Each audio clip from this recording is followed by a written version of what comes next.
Baspa supremo Mayawati ने Ghaziabad rally में BJP पर साधा निशाना। कहा, क्षत्रिय समाज को बीजेपी ने दिखाया नीचा। जगह जगह क्षत्रिय समाज की हुई पंचायत, अन्य पार्टी को वोट उन्होंने दी है। बीएसपी ने आबादी के हिसाब से सभी को टिकट दिया। लोकसभा की सभी सीटों पर समीकरण बैठाया। बीजेपी कर रही सभी समाज को अपमानित करने का कार्य। मंच से मायावती दे रही भाषण।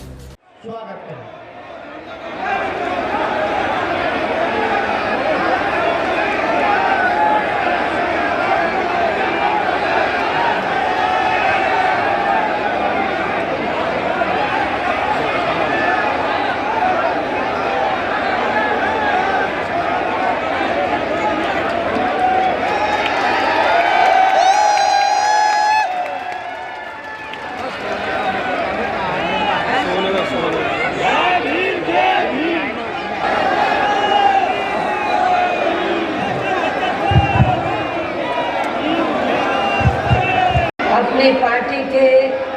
उम्मीदवारों के समर्थन में मुझे सुनने के लिए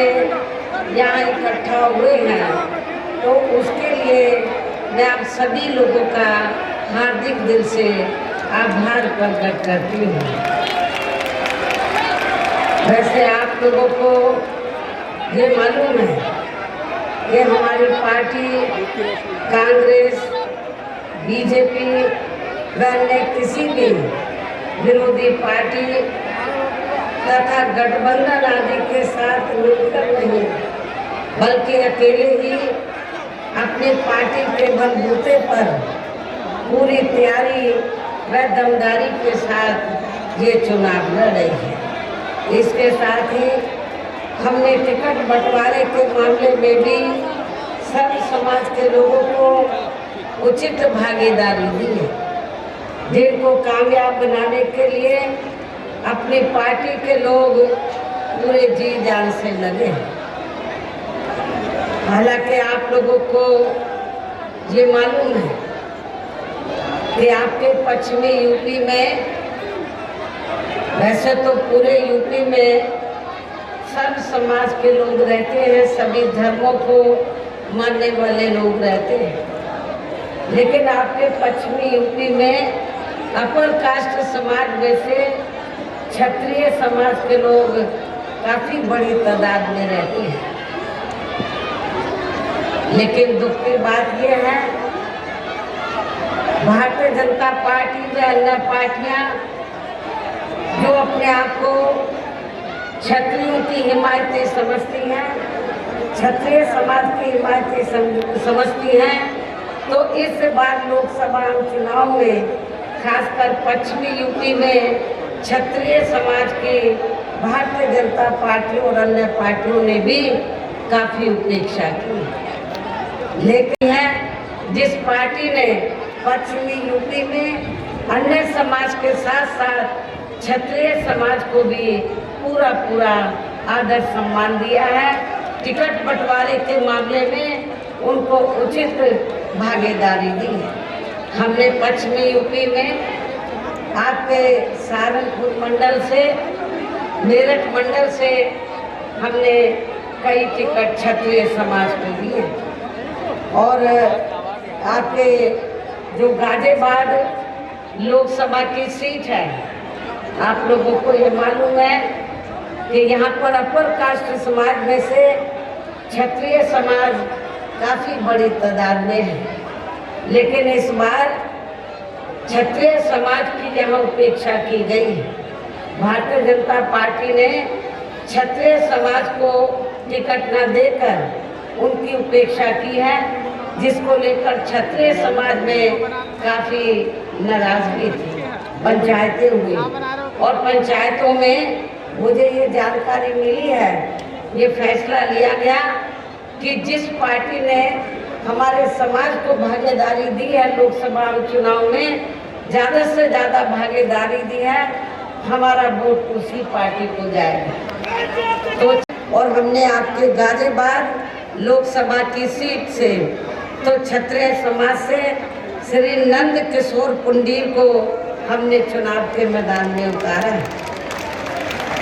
लेकिन इसका मतलब ये नहीं है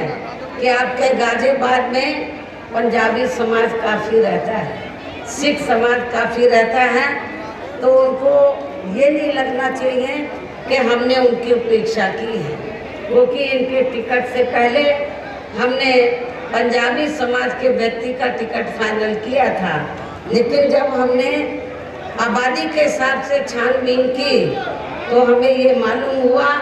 कि गाजियाबाद की तुलना में तो लखीमपुर खीरी में, जो शाहजहाँपुर जिले से लगा हुआ है, लखीमपुर खीरी में पंजाबी सिख समाज का वोट काफ़ी ज़्यादा है। तो जिनको हमने इनसे पहले पंजाबी समाज का टिकट फाइनल किया था, उनको फिर हमने लखीमपुर खीरी से टिकट दिया। ये भी मैं पंजाबी समाज को, सिख समाज को ये बताना चाहती हूँ। और इतना ही नहीं, यहाँ पर अति पिछड़े वर्ग में तो गुर्जर समाज भी काफ़ी ज़्यादा है। तो गाजियाबाद से लगी हुई बागपत लोकसभा की सीट है, तो यहाँ से हमने परवीन बंसल को चुनाव के मैदान में उतारा है, तो जो गुर्जर समाज से ताल्लुक़ रखते हैं। वैसे हमने गुर्जर समाज को, चाहे यूपी में हमारी सरकार रही हो या पार्लियामेंट के चुनाव का मामला रहा हो, हमने गुर्जर समाज को भी हर स्तर पर उचित भागीदारी दी है। इस बार भी आप लोग अपने प्रदेश से या लोकसभा चुनाव में अपनी पार्टी का बेहतर रिजल्ट जरूर लाएंगे। इसके लिए अब मैं आप लोगों का ध्यान कुछ जरूरी बातों की तरफ दिलाना चाहती हूँ, और इस संबंध में विशेषकर मैं कांग्रेस, बीजेपी व इनके अन्य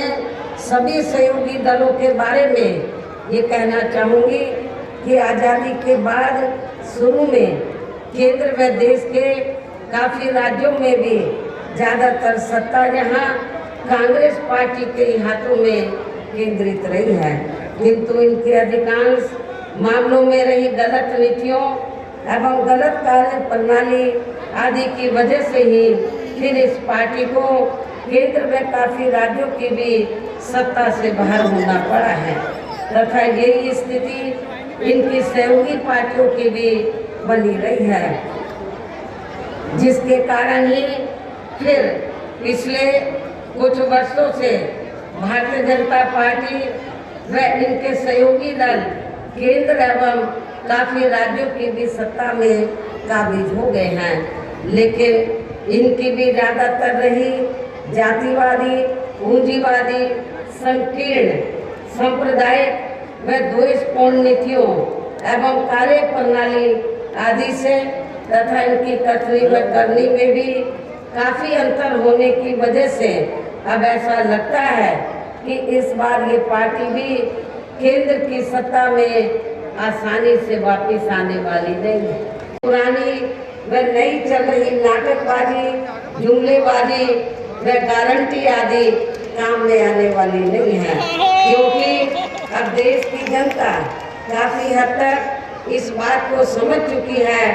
कि इनकी पार्टी ने अब तक देश के विशेषकर गरीबों, कमजोर तबकों, मध्यम वर्गीय एवं अन्य मेहनतकश लोगों को जो इन्हें अच्छे दिन दिखाने के असंख्य प्रलोभन भरे वायदे किए हैं तथा अनेकों हवाई व कागजी गारंटी आदि भी दी है,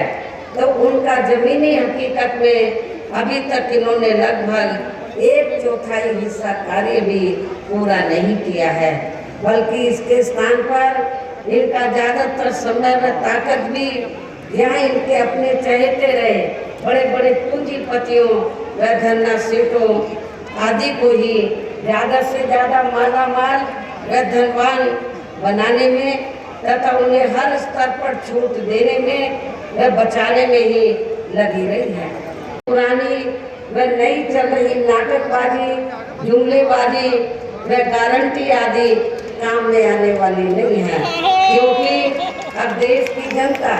काफ़ी हद तक इस बात को समझ चुकी है कि इनकी पार्टी ने अब तक देश के विशेषकर गरीबों, कमजोर तबकों, मध्यम वर्गीय एवं अन्य मेहनतकश लोगों को जो इन्हें अच्छे दिन दिखाने के असंख्य प्रलोभन भरे वायदे किए हैं तथा अनेकों हवा हवाई व कागजी गारंटी आदि विधि है, तो उनका जमीनी हकीकत में अभी तक इन्होंने लगभग 1/4 हिस्सा कार्य भी पूरा नहीं किया है, बल्कि इसके स्थान पर इनका ज्यादातर समय व ताकत भी यहाँ इनके अपने चहेते रहे बड़े बड़े पूंजीपतियों व धन्ना सेठों आदि को ही ज्यादा से ज्यादा माला माल व धनवान बनाने में तथा उन्हें हर स्तर पर छूट देने में व बचाने में ही लगी रही है। बल्कि पिछले कुछ वर्षों से केंद्र व अधिकांश राज्यों में भी बीजेपी व आरएसएस की सरकारों के चलते हुए अभी का विकास आदि होना भी काफी हद तक बंद हो गया है। आज दिन पर खासकर विद्युत की आड़ में भवन की आड़ में और जाति की यहाँ काफी ज्यादा चरम सीमा पर पहुंच चुकी है। इसके साथ असफलता से